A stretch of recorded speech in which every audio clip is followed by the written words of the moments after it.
고대 그리스 철학자 중에 피타고라스라고 하는 철학자가 있습니다. 이 사람은 우리 인간의 일생을 올림픽 경기에 많이 비유했습니다. 한 번은 어떤 사람이 찾아와서 선생님, 우리 도대체 인생이란 무엇입니까? 그런 아주 거창한 질문을 했습니다. 그때 피타고라스가 대답하기를, 당신 그 올림픽 경기를 가서 본 적이 있습니까? 봤지요.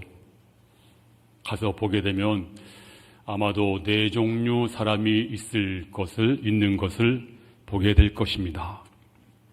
첫 번째 사람은 아주 오랜 시간 동안 훈련을 쌓고 인내하고 절제하고 수고해서 열심히 달리고 열심히 싸워서 멸류관을 얻는 사람이 있고, 두 번째는 누가 이기는지 누가 지는지 별 관심은 없고 오직 관중들을 속을 다니면서 물건을 파는 장사꾼이 있다. 이 장사꾼은 누가 이기는지 지는지 별 관심이 없어요. 그냥 물건을 파는 거에만 관심이 있습니다. 세 번째 종류 사람은 그 경기를 관전하면서 어떤 선수에게, 자기가 좋아하는 선수에게 갈채를 보내는 사람이 있다. 내가 좋아하는 사람이 이기면 너무너무 좋아서 미친 듯이 갈채를 보내고 옆 사람을 부둥켜 안고, 그리고 이긴 선수와 자기와 감정을 공유하는 사람이 있다. 네 번째 사람은 그냥 이것도 아니고 저것도 아니고 그냥 구경꾼이 있다. 누가 이기든지 지든지 그냥 즐기면서 그냥 본다. 이때 피타고라스가 물었습니다. 당신은 어느 쪽입니까? 이 네 종류 사람 중에서 당신은 어느 쪽인가? 바로 그게 당신입니다. 이렇게 대답을 했다고 합니다. 생각이 없는 동물보다 생각하는 인간이 아름답다라는 말이 있습니다. 때로 보면 이 동물의 세계가 더 평화로워 보일 때가 있습니다. 동물은 고민하지 않습니다. 동물은 다만 본능대로 살아갈 뿐입니다. 한 번은 TV에서 그 동물의 세계를 본 적이 있습니다. 거기 보니까 세상에 숫사자보다 팔자 좋은 동물은 없는 것 같아요. 하루 종일 잠을 잡니다. 근데 암사자가 사냥을 해가지고 오면 가장 먼저 가서 가장 맛있는 부위를, 내장이 제일 맛있다는 거예요. 가장 맛있는 부위를 빼서 먹어요. 또 슬렁슬렁 걸어가서 또 잠을 잡니다. 하루 24시간 중에 한 20시간은 잠을 잔다라고 해요. 자, 먹으면 자고 또 먹으면 자고 이래서 이 동물이 행복한 것입니까? 고민이 없는 동물보다는 고민이 있는 인간이 아름답다라고 합니다. 사람은 전부 고민을 합니다. 성도도 고민하고 불신자도 고민합니다. 아마 고민이 없는 사람은 이 땅에 아무도 없을 것입니다. 그런데 고민 중에 자기 중심적인, 자기만 위해서 고민하는 그런 사람들이 있습니다. 뭘 먹을까? 어떻게 되지? 내 체면은 어떻고?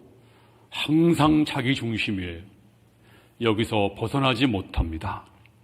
그런가 하면 어떤 사람들은 한 단계 더 높여서 다른 사람의 고민을 함께 고민하는 그런 사람도 있습니다. 저는 참 이런 광경을 참 보면서 흐뭇해요.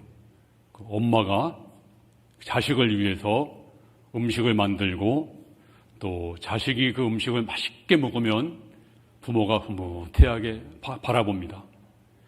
옛날 부모님을 보세요. 아이가 맛있게 먹고 있어요. 먹다가 아니 엄마 왜 엄마 안 먹어? 그러면 엄마는 뭐라고 대답하죠? 먹었어. 배불러. 나 그거 안 좋아해. 어서 먹어라.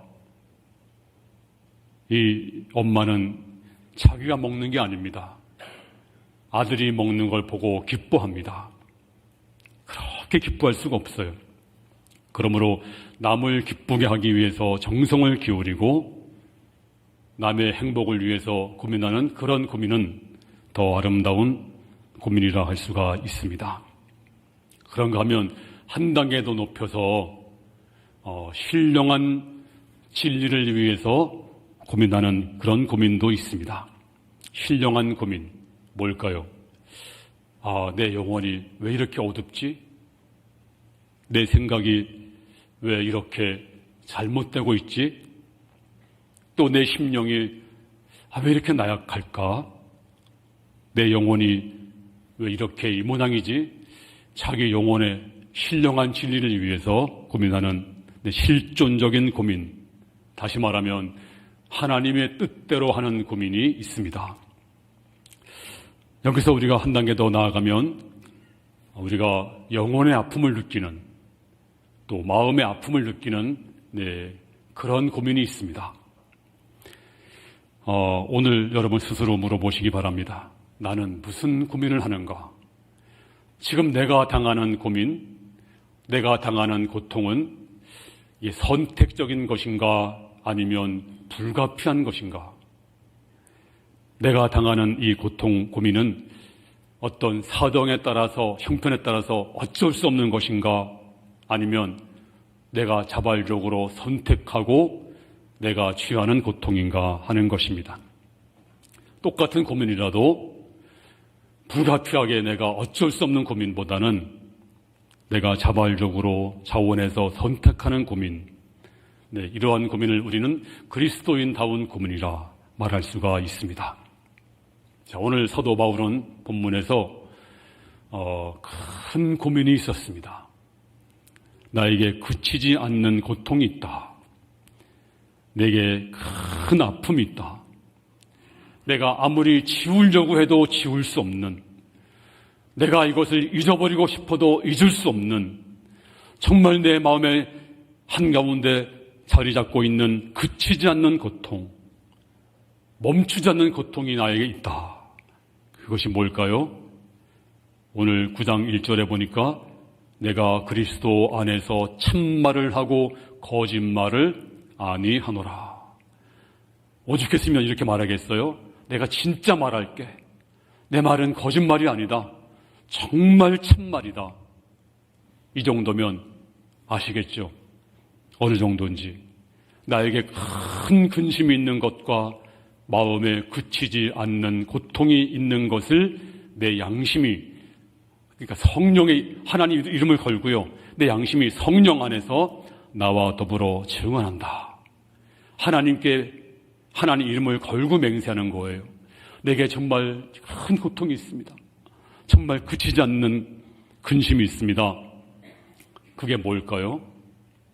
바로 민족을 향한 애국심이었습니다. 자기 동족을 위한 고통이었습니다. 그 당시에 이스라엘은 로마 속국입니다. 정부가 없습니다. 그저 헤롯은 그저 허수아비에 불과합니다. 지금 로마 정부가 지금 다 다스리고 있습니다. 이래서 사도 바울은 하나님, 이 이스라엘의 영광이 다 어디 갔습니까? 우리는 하나님 앞에서 선민이 아닙니까? 그런데 왜 저 이방 사람들이 우리를 이렇게 다스려야 합니까?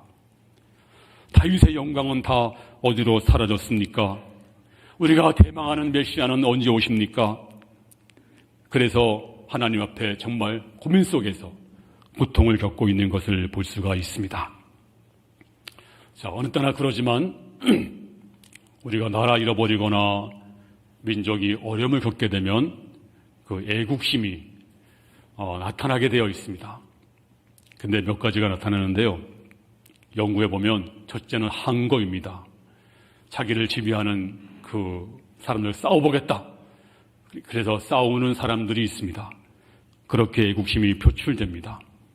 그런가 하면 싸워도 안 되면 스스로 탄식하고 그리고 절망과 타락입니다.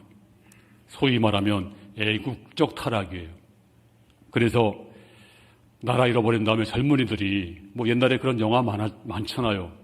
대학생복, 학사모 둘러쓰고 뭐 미풍진 세상을 만났으니 우리 희망이 뭐냐. 뭐 나라 잃어버렸으니 공부해서 뭐하랴. 기생집에서 먹고 마셔라, 부어라. 이게 바로 망국적 타락인데 사실 애국심으로 포장한 그런 타락이었습니다. 또 그런가 하면 반항입니다. 반사회적 운동, 폭도가 됩니다.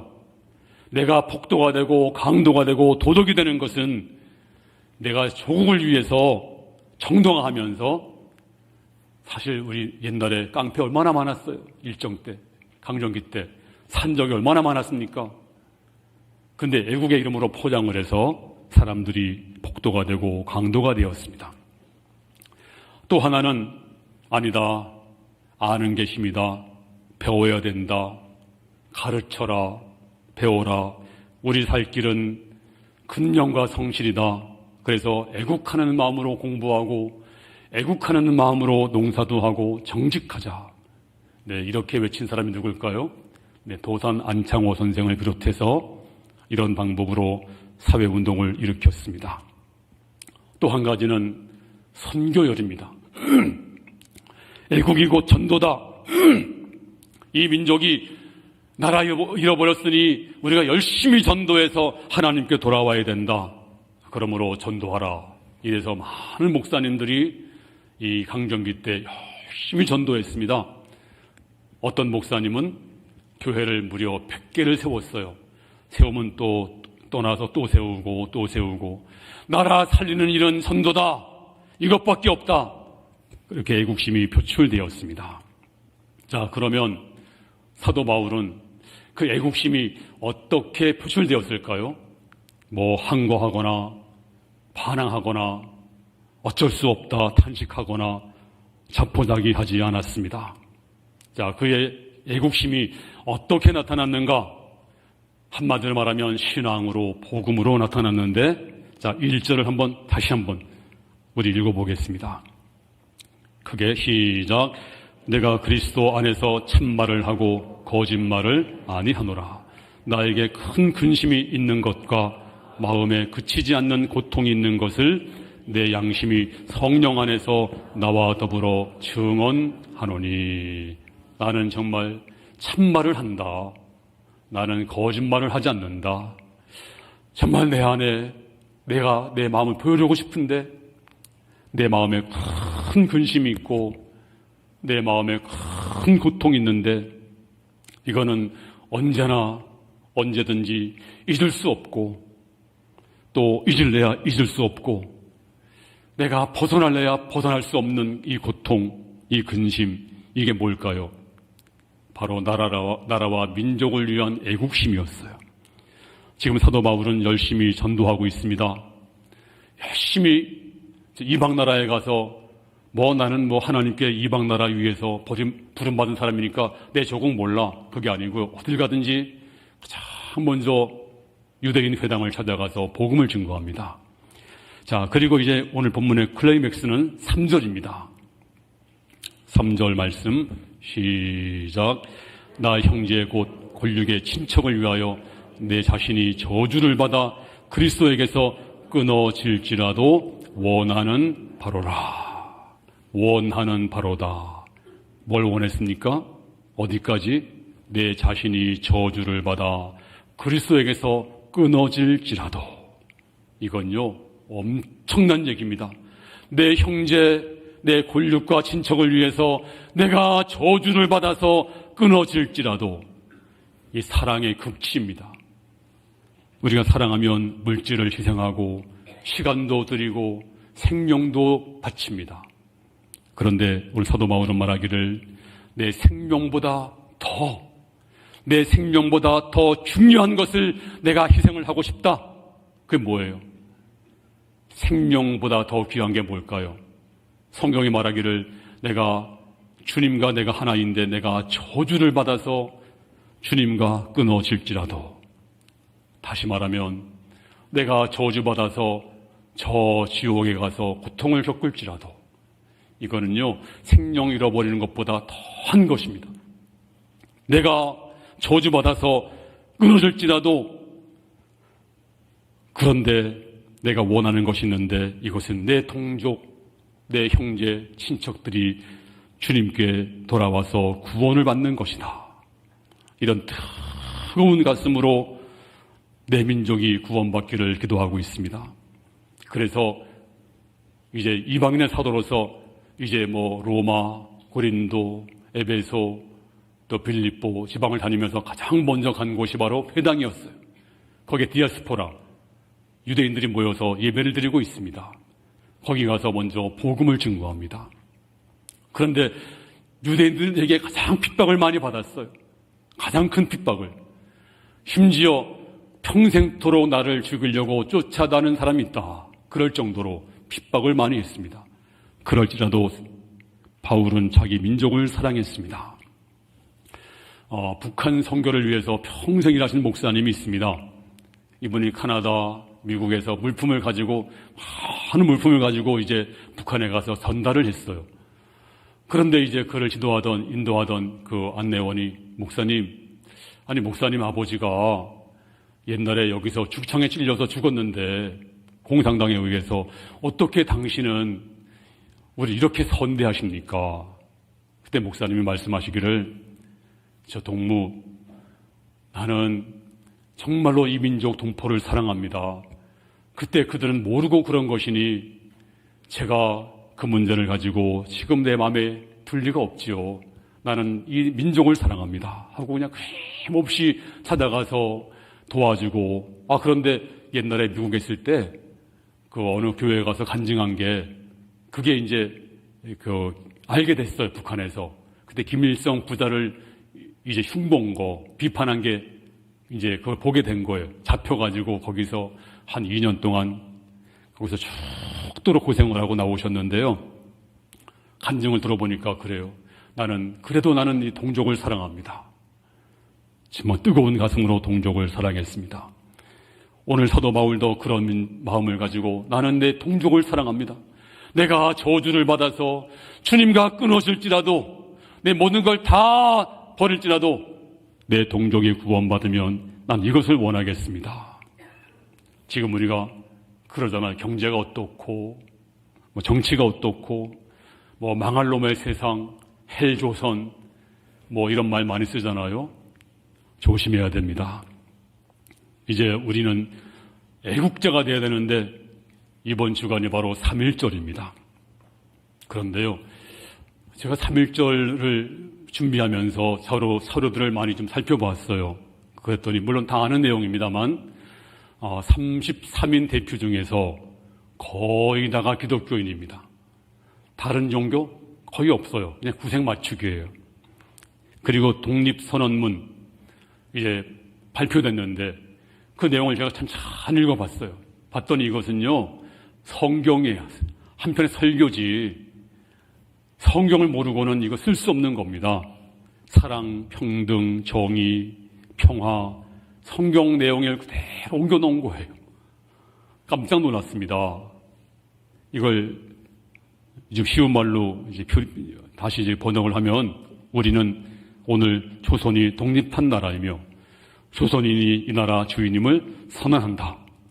우리는 이를 세계의 모든 나라에 알려 인류가 모두 평등하다는 큰 뜻을 분명히 하고 우리 후손이 민족 스스로 살아갈 정당한 권리를 영원히 누리게 할 것이다. 김인현 3월 1일 그날 대한독립 만세운동 전국에 걸쳐서 12곳에서 있었습니다. 12곳에. 근데 놀라지 마세요. 11곳이 바로 교회를 중심으로 생겼어요. 또 그 당시 우리나라 인구가 2천만 명이었습니다.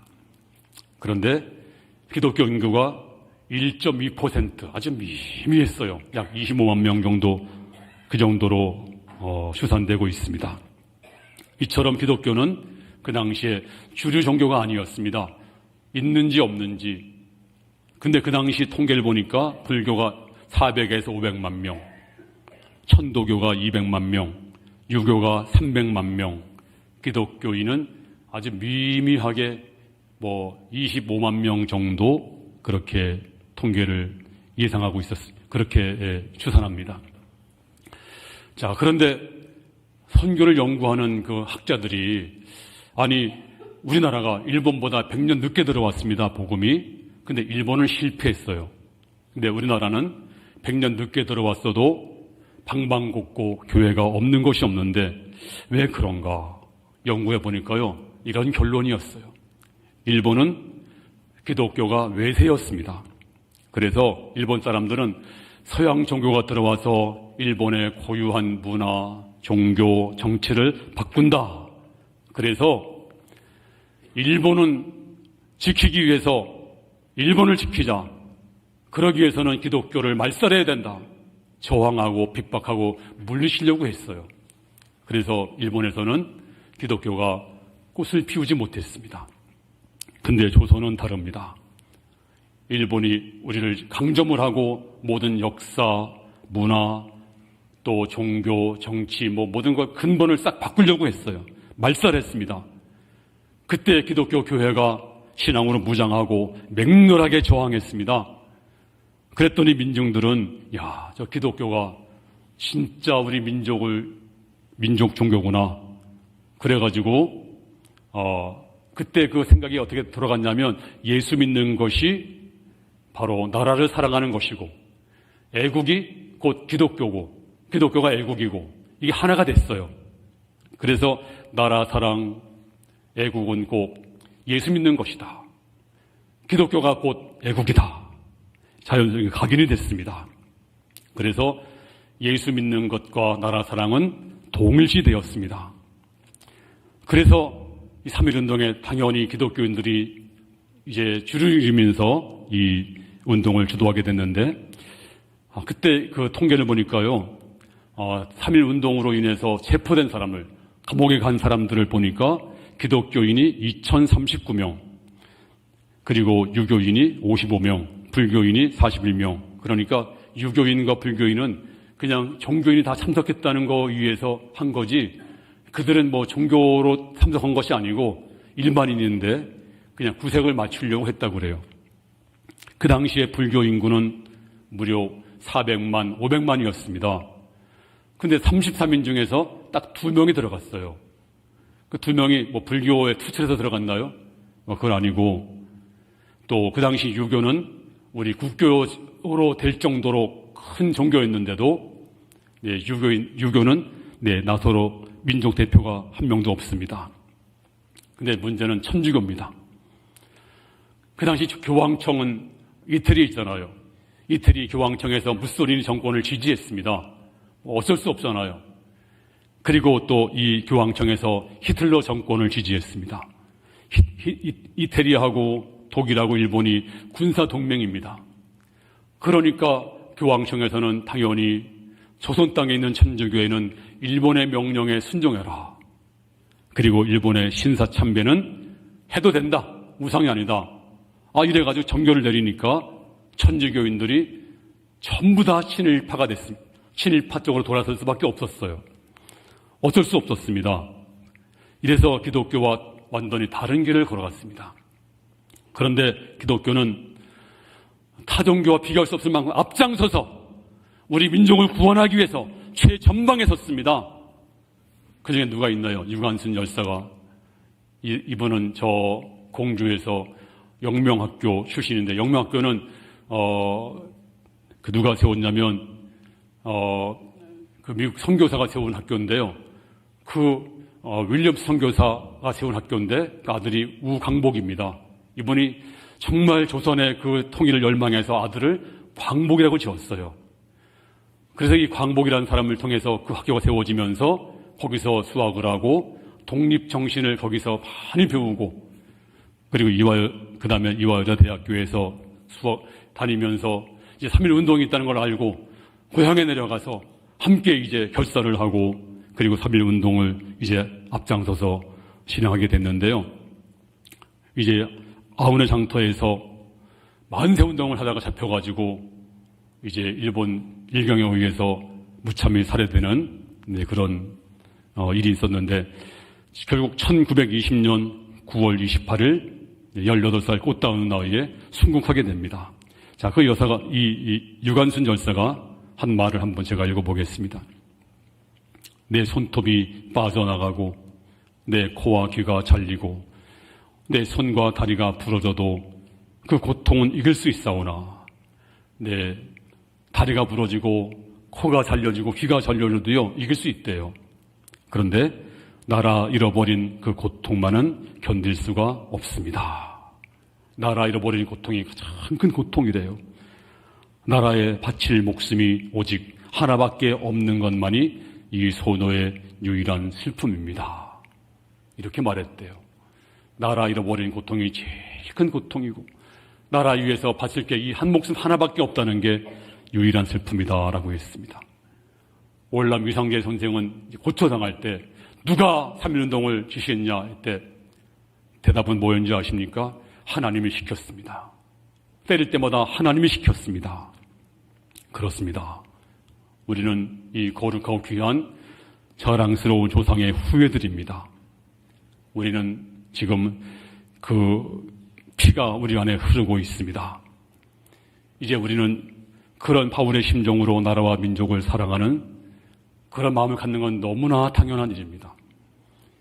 혹시 여러분 가운데 그럼 내가 태극기 들고 광화문 가야지. 그건 아니에요. 그건 정치입니다. 우리가 진짜 나라 사랑하는 것이 무엇입니까? 나라와 민족을 위해서 내 자리에서 묵묵히 일하고 정말로 열심히 일하고 예수 잘 믿고 사랑으로 서로 사랑하며 살아가는 것이 나라를 사랑하는 것입니다. 역사가들은 말합니다. 만약에 3.1운동이 없었더라면 우리가 독립도 없을 것이다. 있었기 때문에 살아있는 조선민족은 독립국가다라고 해서 우리나라가 이렇게 독립을 한 것이라고 합니다. 그렇습니다. 이제 우리는 그래서 그런지 대한민국 헌법에 보니까 이렇게 나와 있어요. 전문에 대한민국 전문에 유구한 역사와 전통에 빛나는 우리 대한민국은 3.1운동으로 건립된 대한민국은 민주공화국이다. 네, 그렇게 시작을 하고 있습니다. 그리고 1905년도에 편찬된 그 찬송가가 있어요. 그 찬송가에 보면 10장이 애국송이고 24장이 바로 애국가입니다. 제가 어릴 때는요 14장이 애국가였어요. 그래서 교회에서 애국가 불렀는데 점점 없어지던 지금은 사라졌는데요. 애국가가 원래 찬송가였어요. 그래서 교회에서 많이 불렀습니다. 오늘도 우리는 한번 부르고 싶습니다. 이제 3.1운동 먼 옛날 얘기가 아닙니다. 이 정신 잃어버리면 우리도 나라 잃어버릴 수밖에 없습니다. 사도 바울처럼 내가 내 민족, 내 동족에 구원받으면 내가 이것을 원하겠다는 그런 마음으로 이 민족을 사랑하고 나라를 사랑하는 우리 모든 성도들 될 수 있기를 주님의 이름으로 축원합니다.